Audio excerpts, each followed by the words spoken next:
Good afternoon. Welcome to CON327. It's oversubscription at scale, running tons of containers with Kubernetes. So my name is Pradyumna Das. I'm a solutions architect based out of London, and my focus area is on containers and especially Kubernetes. So I'm with Ed and Damien, who are from GoDaddy, and talk about how they have built something on top of Kubernetes and using Amazon EKS. Before I hand over to Ed and Damien, may I know how many of you are using EKS? Show of hands, please. Okay, quite a good number. So, okay, I think this is the right session. So I will give it to Damien, maybe. Yeah, I'm going to start us off. No, you take that. You take that. Thank you. Thank you, Prati. Okay, cool. Hey, guys. I'm Damien. I'm a senior software engineer at GoDaddy. And my coworkers call me Damien S17F because they can't pronounce my name. My last name is Silbergleith Kniff, and there will be bonus points at the end if you can do better than they can. And I'm Ed Abrams. I'm a senior director of software at GoDaddy. Nobody calls me Ed 8A4S, and my name's really easy to pronounce. You gave me that name. Anyway, we're here today to tell you the story of how GoDaddy is using AWS and Amazon EKS to achieve oversubscription at scale, and delight our customers, and drive operational efficiencies for our team. Let's talk about today's big focus points. The key takeaways we'd like you to leave this session with are, first, that by making use of AWS for infrastructure and pushing the responsibility for managing that infrastructure to a trusted partner, we can focus all of our engineering efforts and rigor on our products. We follow that with heavy use of automation in order to successfully manage a massive fleet of infrastructure. We also need to achieve this while maintaining strong operational efficiencies and making the most of every resource we have. This allows us to achieve cost savings that we pass along to our customers.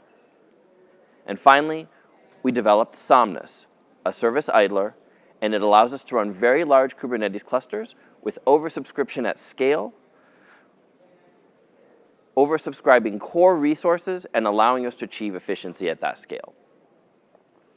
So a long time ago, in a server room far, far away, traditional hosting environments implemented the notion of oversubscription. It's a really simple concept. The idea is you have a server with some limited amount of compute, RAM, and storage, and you take your users and you assign them to those servers with a promised service level that sums to more than the total amount of resources that are available on that given machine. Well, how's this possible? Simply because for any group of customers, the average resource utilization ends up being typically less than 100%. The risk, of course, is that in some cases, you could have a noisy neighbor, a server mate who consumes more than his fair share of the resources and steals those resources from the other people on his server. This is kind of like having a pizza party, right? You know you got to buy pizza for everybody, so you don't have to buy 2 slices for everyone because you know some people are going to eat 1 and some other people are going to eat 3, but it's only really a problem when Larry eats an entire pie by himself. Thanks, Larry. Yeah, really. Our goal, in short, has been to focus on doing this on Kubernetes because in a traditional setting, you don't have any mechanism for constraining those users to only the resources that you've promised them. In Kubernetes, you have inherent per-pod resource constraints and isolation, and we wanted to leverage that for our oversubscription model. Oversubscription at scale is our approach to reducing the cost of the services that we provide to our users on Kubernetes. By reducing these costs, while maintaining a high level of performance and reliability, we can offer a premium experience to our customers while at the same time driving operational efficiencies for our team. Today we're going to tell you about how this model of oversubscription at scale on Kubernetes works and how we drive it onto clusters of up to and beyond 1,000 nodes to benefit our customers and drive operational efficiency for our engineering teams. But before we dive into the details, we want to give you a little bit of context about our company and customers. GoDaddy powers the world's largest cloud platform dedicated to small, everyday entrepreneurs. We have 19 million customers worldwide with more than 77 million domain names under management, and we handle over 300,000 DNS queries per second. Over the last 20 years, GoDaddy has become synonymous with domain names, but that's really just the beginning. At GoDaddy, it's always about our customers. These are real people with powerful entrepreneurial spirits distributed all over the globe who who want to focus on developing their next great idea. To do this, they need digital presence solutions, and that's where we come in. We offer a suite of tools for them, and WordPress is one of our crown jewels. WordPress is an open source content management system that holds 50 to 60% of the CMS market and powers 1/3 of all the websites on the planet. GoDaddy is the largest paid WordPress host with millions of WordPress sites, and we also have the largest managed WordPress platform available. This combination of software and customers creates unique scaling challenges that demand innovative solutions, and Kubernetes ends up being a great fit for this space. The project we'll be talking about today, Somnus, is the next on GoDaddy's growing list of open source projects that we have helped to serve the needs of our everyday entrepreneurs and our engineers. Recently at Reinforce, an AWS security conference, we also announced the open sourcing of Ashra, our application encryption SDK. As a company, we've made increasing contributions to open source, striving to support several different foundations and projects whose services have made the world a better place and have allowed us to delight our customers. I won't read off all these contributions individually, but it's the power of open source that allows us to successfully drive our mission of empowering independent ventures, making them successful with digital presence products that let them tell their stories and manage their work. The team Eddie and I are on is called Prime, and we wanted to introduce you to one special member of our team, the guy with the big bobblehead. His name's Bo, and he's the primary author of Somnus, the project we're going to be talking about. He's with us in spirit on the slides, but he's also here with us in the audience. Bo, come on, give him a wave. Come on, there you go. That's our guy. All right, that's you. Yeah. Kubernetes is a wonderful infrastructure enabler. AWS and Amazon EKS make life so much easier as we fulfill our mission to delight our customers. But it's not a silver bullet. There are very real challenges that we face, and we need to be careful addressing each one. It's useful for us to define the problem space to get a sense of where we stand. In engineering, we're often more constrained by people, availability of human resources, than we are the availability of compute or storage. We know that in order to operate a solution at scale, we're going to need to be a tight, focused team empowered to manage dozens or hundreds of clusters across a multitude of regions. To do this, we're going to need infrastructure that can be expressed as code. Our operations must be fully automated, and we must be able to extend our infrastructure without manual intervention or ad hoc DevOps requirements. We want to be able to check in changes to source control, have our infrastructure deployed, and test them before they go in front of customers. We also want to prove that the infrastructure works before it's put in production. Using CI/CD automation and infrastructure as code, along with custom best practices and strategies we'll tell you about today, we can demonstrate how our product will behave when it goes into production before real users are on it. We gain certainty in our reliability and can go forward with confidence. Finally, the product itself has to be efficient. If we can pack in features, trim the fat, make the most of every resource we've got, we can pass any cost savings on to our customers. This can open the door to developing products that might otherwise be priced out of what our competitors can offer and what our customers could get elsewhere. In the next two sections, we'll dive into how we achieve simple management and efficient management of massive architecture by relying on Amazon AWS and taking a novel CI/CD and automation approach. Then we'll deep dive on Somnus and how we use service idling to manage Kubernetes resources. This will show how managing scale and managing efficiency are mutually supportive goals and help us drive a lean, mean Kubernetes machine. Partnering with AWS for our infrastructure scaling needs was one of the best decisions that we ever made. About a year ago, I had the privilege of attending a training session at Amazon's headquarters in Seattle. There were a lot of great learnings over the course of those days, but the one that stuck with me the most was that of undifferentiated heavy lift. This is a concept that you may have heard talked about in other sessions, but it's worth digging into a little bit. It just means that there are hard problems, these heavy lifts, that are common across different engineering domains. We all got to solve them. Classic examples, a database. We all need backup, we all need restore, and these are hard things to get right at scale. They take a lot of engineering effort. One of the major benefits from working with AWS is that they take care of large portions of this undifferentiated heavy lift, allowing you to focus on the core pieces of your application that serve your application's need. And it facilitates running infrastructure at scale by providing a force multiplier for your engineering efforts. We leveraged a lot of the offerings that AWS has available, but we're really going to focus in on 4 of them. We'll start with CloudFormation, which lets you describe your architecture in terms of YAML files and then commit them to source control. After that, we'll look at EKS, which obviously is the managed Kubernetes solution. And then we're going to look at 2 different storage options, though there are a multitude available. We'll look at EFS for our network-based file systems, and we'll look at Aurora for our relational database needs. Let's look a little deeper at each one of these and see how they provided that force multiplier for our team. CloudFormation is a really powerful tool based on a really cool idea: declarative infrastructure as code. So your infrastructure is expressed in code, looks a lot like configuration. And the configuration declares the properties of your infrastructure and in turn what that will look like when it's deployed. This differs from an imperative style where you express the commands to release that infrastructure. With CloudFormation, we're able to describe our Kubernetes clusters, our storage, and our network all as YAML files.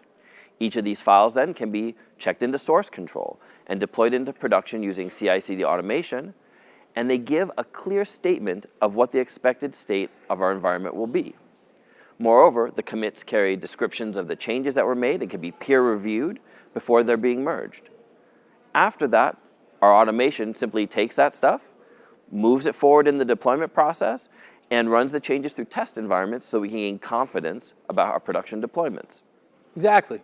And once you've got your templates together, it's not hard to see how you could replicate them into additional environments or regions. You simply take those templates, reference them, iterate on those templates, and off you go into production with new clusters. This is something that would be really, really, really hard to do if you were working with the web console and clicking on buttons, and it might be considerably harder if you were using an imperative style.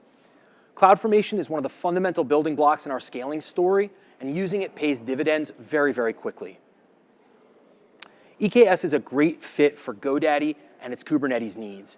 By providing a managed Kubernetes solution where the control plane is handled by AWS, we're able to run a lot of clusters without a lot of engineering effort. Well, wait, hang on, Damien. You know, running Kubernetes control planes and masternodes isn't an impossible task.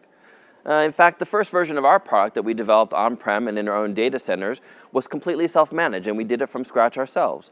All we had to do was set up enough masternodes to scale out our infrastructure, and then make sure that we could implement our own auto-scaling for that masters. And then we also had to manually scale out the control plane parameters that let us serve many, many requests. Oh, and we also had to manage etcd and upgrading of master nodes and etcd nodes. Yeah. And then. Right, it's one thing after another. So this wasn't really all that easy.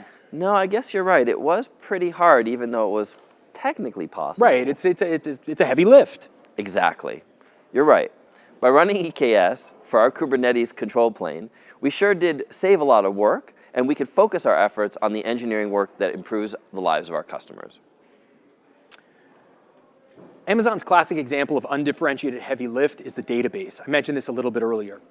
Databases and file stores, for that matter, are high-value properties with unique customer data and configuration that you can't afford to lose. As a result, they must be backed up, highly available, and well-maintained. Doing this at enterprise scale requires teams of dedicated engineers and to ensure that all the moving parts are working as they should. Using EFS and Aurora cut our engineering needs by an order of magnitude. EFS is highly available by default, writes all data to 3 availability zones, and it allows you to tune the network performance model to match your customers' needs and the way that the traffic actually functions. Aurora provides automated snapshot backups and read-write replicas which fail over without user intervention. We know this because we actually tested it in our failure and load tests, and it's pretty impressive when you see it happen. Once again, AWS's offerings provide fundamental building blocks that we can use to assemble these core units of infrastructure and build a powerful collection. We ended up naming that collection of infrastructure the municipality. We like this name because, frankly, cluster and pod, they're both totally overloaded in the Kubernetes space. But really, we like the idea of municipality because it drove the concept forward that these were all common. They had common building blocks underneath them. We assembled them together, but they were all slightly different from one another. There were little variances between them. The municipality provides the building block for creating this infrastructure at scale. It's not hard to see how one could mass produce these, treating them like a typical manufacturing product. We've discussed that product. Now we need to discuss the assembly line, and that's where operations at scale come in. Achieving massive scale to support millions of entrepreneurs is what GoDaddy is all about. And now that you know a little bit about our customers and a little bit about how we use AWS to help scale out our infrastructure, it's time to consider the complexity of how we manage that scale. We need solutions that will help us manage hundreds of municipalities, hundreds of these cities of infrastructure, with ease and with a small team. Our problem of scale is that of taking a relatively simple individual unit, WordPress, and instancing it out millions of times for our customers. We will describe the tools and practices that we use to do this with ease. Also intrinsic to what we do as a product team is seamlessly move our customers. We need to do this so that we can guarantee that they have an upgrade to new products as we offer them. We also need to do it so that we can guarantee those customers the performance they need, migrating them from a busy server, busy cluster, to one with more resources. And finally, we need this so that we can upgrade our clusters without downtime for our users. We also need to be able to test our deployments at scale. I'm sure many of you have tried to use synthetic testing to ensure scale for your product, but I'm equally sure that many of you have had the experience of using synthetic testing and then finding some launch characteristic in production that wasn't predicted by your testing. We want to share with you some of the hard-won learnings that we learned in scaling out testing to get real testing at real scale automated with Kubernetes in production. Automating infrastructure and product changes is the primary strategy in managing scale. Let's take a look at the tools, processes, and practices that we use to accomplish this. Managing hundreds of clusters with hundreds and hundreds of configuration parameters is an unruly task. We needed to make sure that we could do this with a strong audit and review process and keep it all relatively simple. We knew we wanted to use source control as our change management tool, as well as a tool for making the state of the world transparently visible at any given time. It turns out there's a really powerful existing application for managing explicitly stated parameter configuration and CloudFormation templates as a core catalog of infrastructure units. That tool is Scepter. It's an open source product from CloudReach, and it builds a dependency graph across your CloudFormation templates and parameters, and then deploys that into CloudFormation as individual standalone stacks. Scepter supports templates written in JSON, YAML, Jinja2, and Troposphere, a Python library for expressing CloudFormation templates programmatically. It also has pathing best practices that help you manage regions and environments, and it has customizable resolvers for increased flexibility in stack management and support for running arbitrary code as hooks before and after those stacks deploy. We married Scepter's flexibility and power with the idea of a custom-built container for our CI/CD phases. These CBCs, as we called them, manage the complexity that you'd normally find in the CI/CD pipeline in a dedicated container itself. We do this so we can wrap exactly the tools that we need in exactly a container that does exactly what we need. It's all done independent of the environment it's running in, so there's no more concerns about the state of your Jenkins workers or whether a Circle CI build tool has the things that you need embedded into it. It has the added benefit of taking that complexity that used to exist in your configuration or your Groovy code and moving it into your Docker file, and it lets you express this all in whatever language you want using whatever tools it is you need to use. And finally, there's one more really, really big added effect, and that is you break vendor lock-in, right? You can move away from being dedicated to a single CI/CD system. So let's say you wanted to do this with AWS, right? You wanted to use Code Pipeline. It's a really easy thing to do. You just take your CBCs, you upload them into ECR, and then you write a build YAML, hand it off to Code Pipeline. AWS does the heavy lifting for you. If you don't want to use AWS, you want to use Circle CI, it's basically the same thing. Find yourself a container registry, put the containers into it, write a config YAML, and off you go. And finally, if you're old school like us, you get to use Jenkins, and you can express the same thing using a multi-branch pipeline configuration. You just define your stages within there, and then execute your containers as you need them. It's really easy to get a dedicated environment without a lot of effort. Migrations are often an afterthought, something you worry about as you're thinking about developing product version N+1. But with our strategy for managing massive operational complexity tackled, we could take a very forward-thinking approach to migrations. We designed and built migrations right into the fabric of the product itself. What advantages did that give us? First, we constantly are upgrading our products. In doing so, we aim to create new value for our customers every time we make a change. Sometimes these changes come with the need to reconstitute our municipalities. By thinking of migration as a normal, everyday need, similarly to how people are thinking about backup and restore these days, we allow ourselves the flexibility to take our customers to new versions whenever they want to go. At the same time, we can rebalance our clusters seamlessly by taking customers that have bigger performance needs as they grow as customers and putting them onto clusters that have greater resource availability. Finally, we can perform maintenance of entire clusters without any downtime by migrating customers off before we do so. Migrating a customer's product data seamlessly is a core capability that we're proud to offer in our offering. But finally, and perhaps most importantly, it helps us with testing, another domain that is often left as an afterthought, but which for us is core to how we understand the behavior of our product. Yeah, so it's easy to leave testing to the end, right? We do this a lot of times, but if you really want to operate at scale, you've got to build this testing strategy directly into the very fabric of your architecture and your products. We talked a bit about how these automation tools using Scepter and CBCs work. They let you very quickly and easily deploy new infrastructure units. So you can see how we could take a production municipality and we could copy it into a test environment with very little effort, really just the push of a commit. Once that's done, you've got an exact copy of your production hardware just in a test environment. Then Eddie was just talking about these migration tools that we built. You pair them with this strategy, and you can take your actual production users and clone their workloads into your test municipality. So now you've got a copy of your production hardware and a copy of your production users, and you can start to do some really interesting things.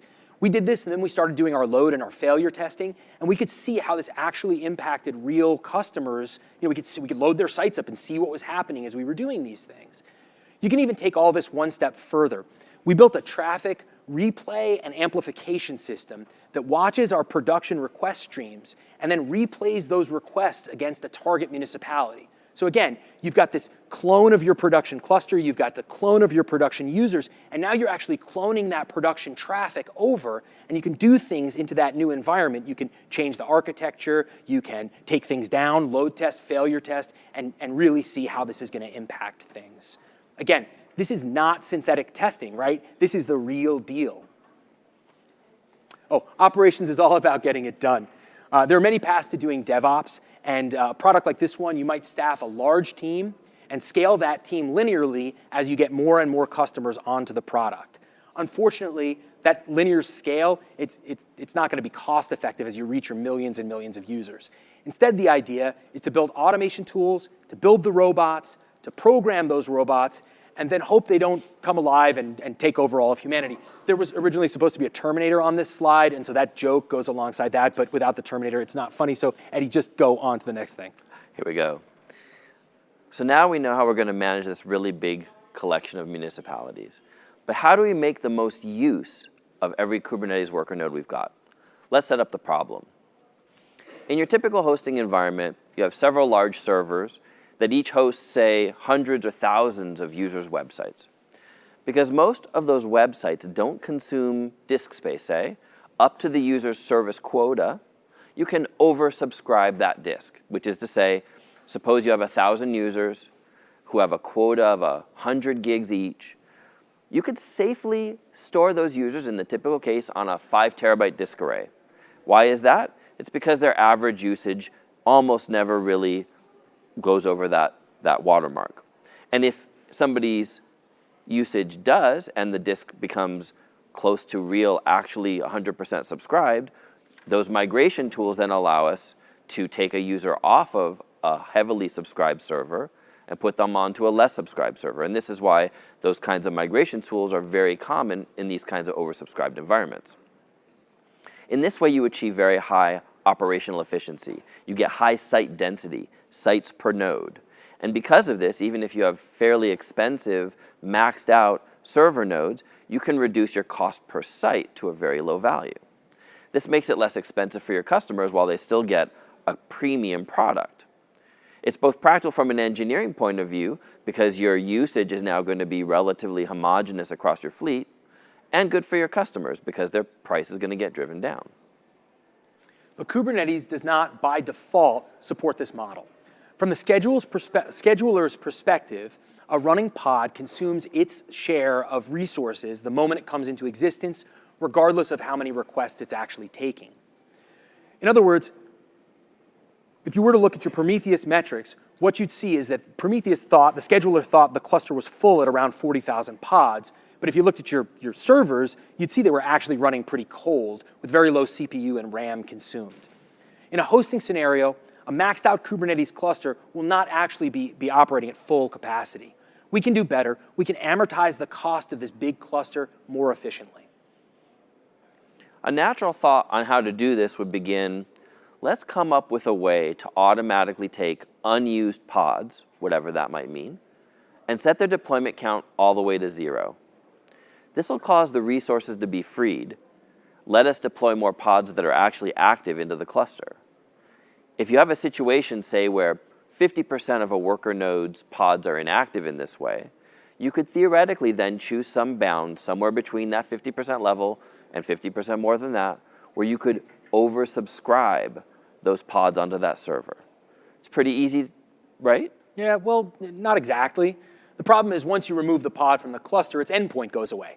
And once that endpoint's gone, any traffic inbound to that service is going to end at a dead end.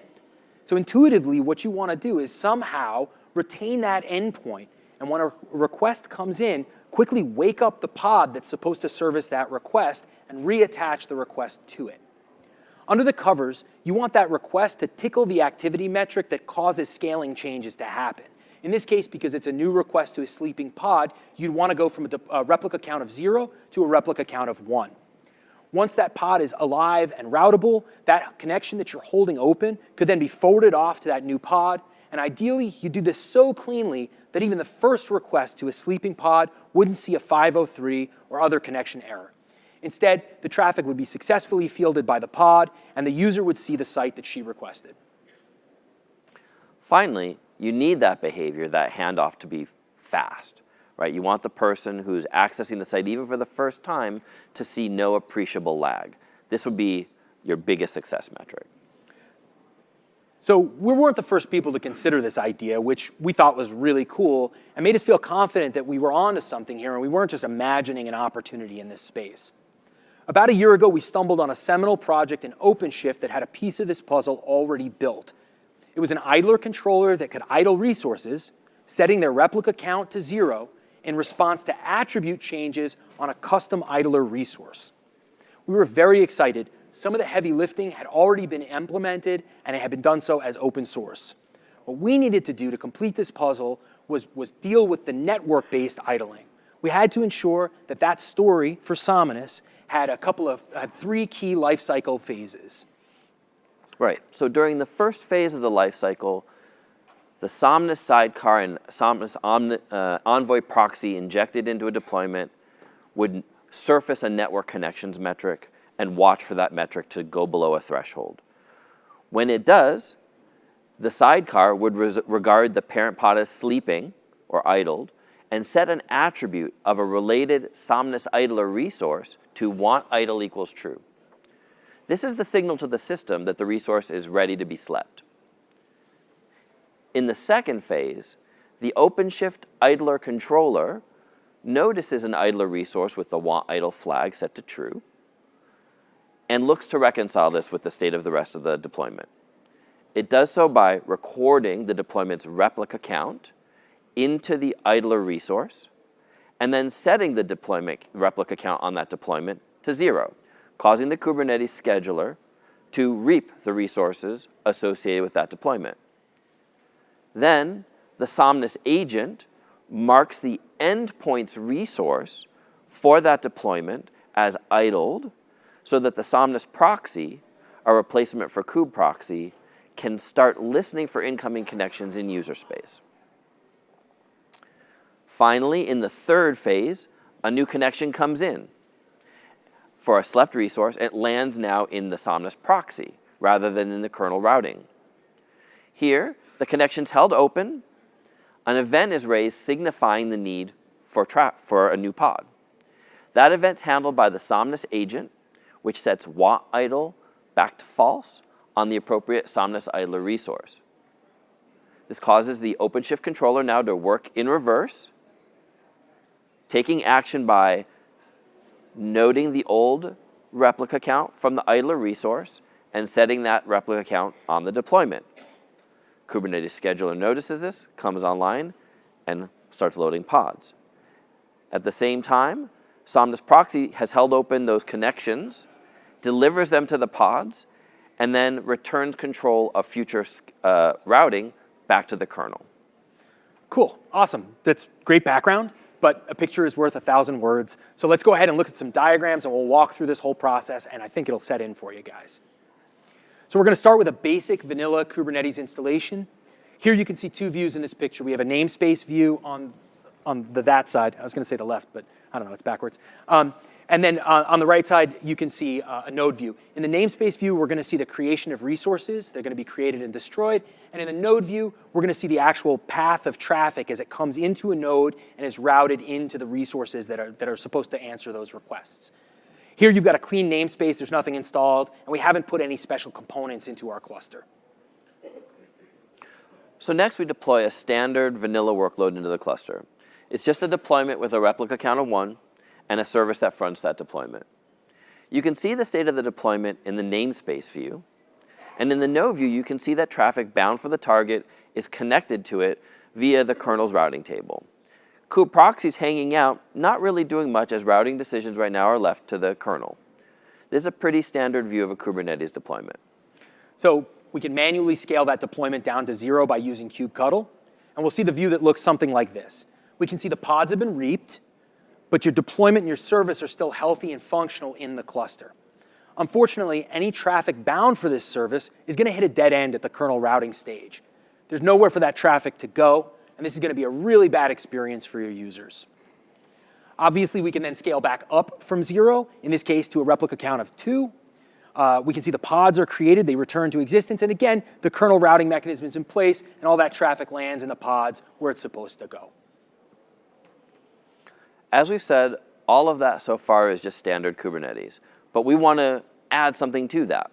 Our goal, in short, is to automate everything that you just saw based on network traffic to a service, and to facilitate holding an inbound connection while scaling up.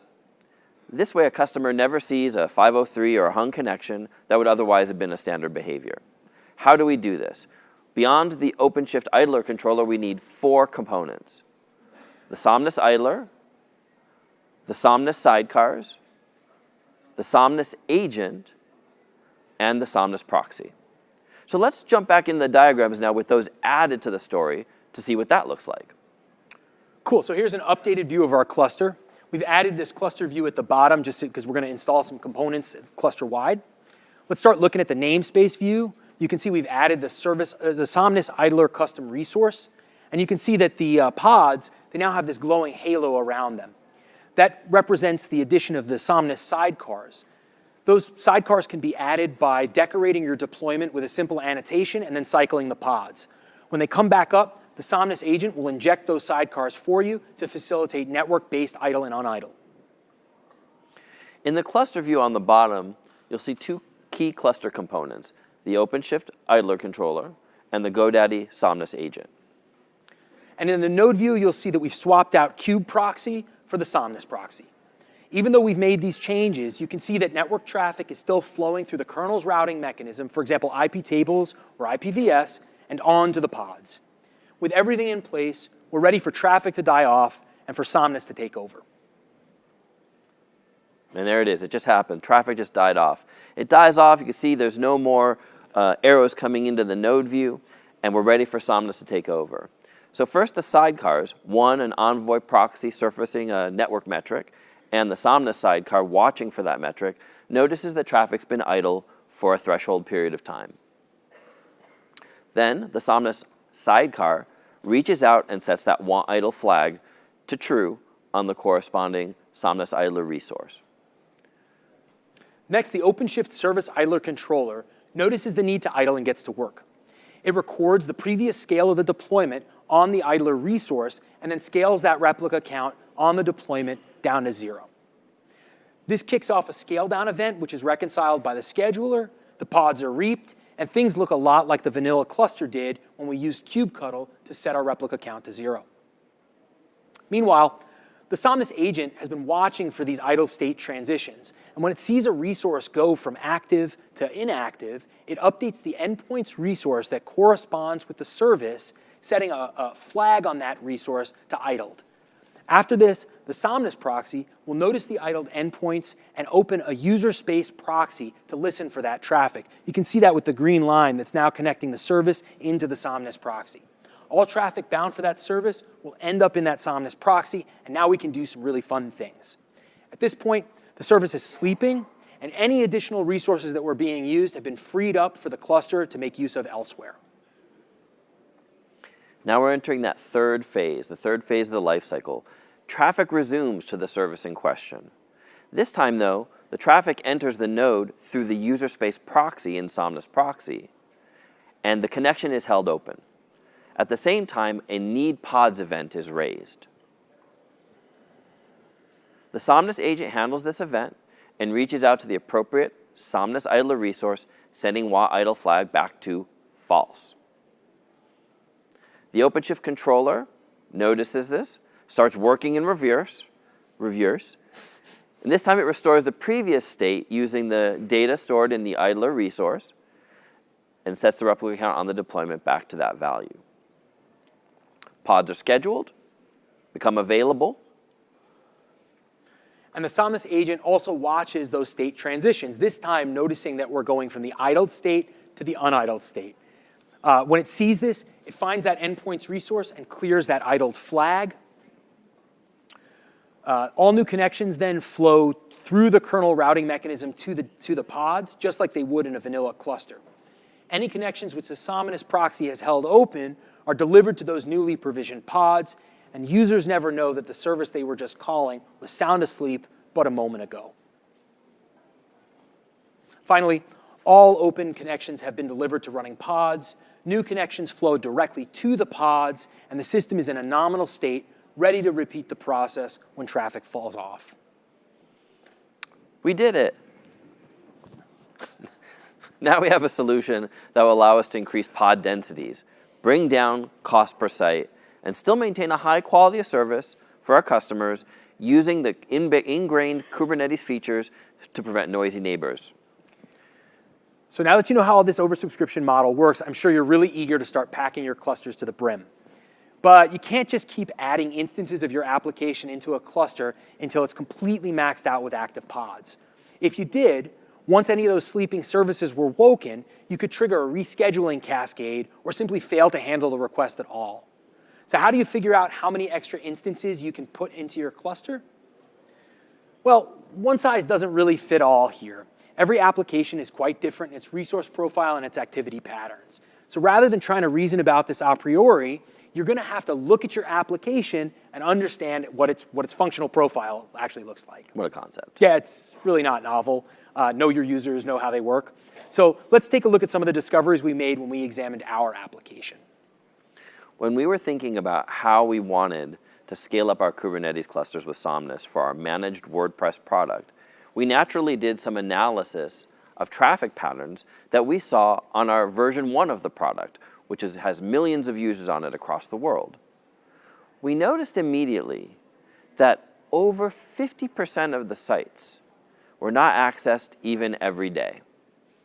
What's more, when looking at smaller windows of time, we could see that in an 8-hour period, as many as 90% of sites might not be active in that time frame. And this was really good data for us to work from. So an aggressive stance would be to say, let's snooze 90% of our workloads, right? Let's go ahead and set an 8-hour idle window, and if you're not active in that window, your pod's going to go to sleep. This would mean that on any given worker node, you'd see an average resource utilization of only about 10%. This speaks directly to our oversubscription model. But if it takes, say, 60 seconds for your pods to come back online, maybe spinning down resources so aggressively is not the right choice. If you did, a huge percentage of your everyday customers would see really, really horrible lag. So on the flip side, if your startup times are really small, like 100 milliseconds, then maybe you could be even more aggressive because your customers for your application wouldn't even notice the time to start those pods. You can see that the first factor impacting your density calculations is how long it takes for your deployments to spin back up from a replica count of 0.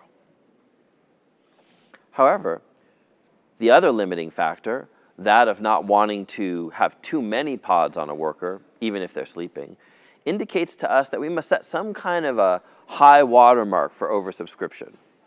Suppose, for example, you have an API that's implemented as a deployment with a single pod. In the typical case, maybe you could put 100 such pods on a worker. When you have Somnus running, many of these deployments will be idle and the pods will be reaped. So let's say, for example, in your hypothetical empirical situation, you've got 30 sleeping pods. That means you could say plan to have 120 total deployments of your application on that node, knowing that because the idle count was 30 and would be reaped, you would still be under the total threshold for that server.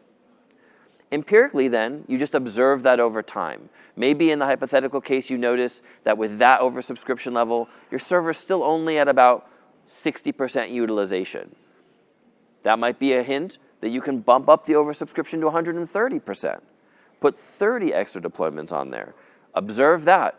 Find where your threshold for how high you want that subscription level and that activity level on your server to be safely, and you'll empirically over time be able to adjust this. This will result in the aggregate in a very homogeneous level of workload across all of your worker nodes at a higher subscription level than you would have been able to achieve before. And this returns us to the big picture. We want to give our customers the best experience at the lowest cost. To do this at scale, we begin by partnering with AWS and offload undifferentiated heavy lift to our trusted infrastructure partner. Next, we develop core best practices in CI/CD and automation to manage that complexity at scale, knowing that it's going to grow out to hundreds and hundreds of clusters. Finally, we introduce Somnus, a service idler, to make the most of every individual resource that we've got, get our product WordPress optimized so that the cost for each individual site then is reduced to the lowest it can be for us, and for our engineers, produces a homogeneous workload across our cluster that we can predict and understand. Thank you guys for coming. Thanks to the team, and thanks to GoDaddy and everybody that made this possible. Do come chat with us if you'd like to know more. We're going to take some questions, I think, and watch our space at github.com/GoDaddy. I got it right today. And if you run into me this week and you can say my name properly, I might give you a sticker, but I left them in my hotel room, so maybe not. Thanks. Thanks. Question? Oh, yeah.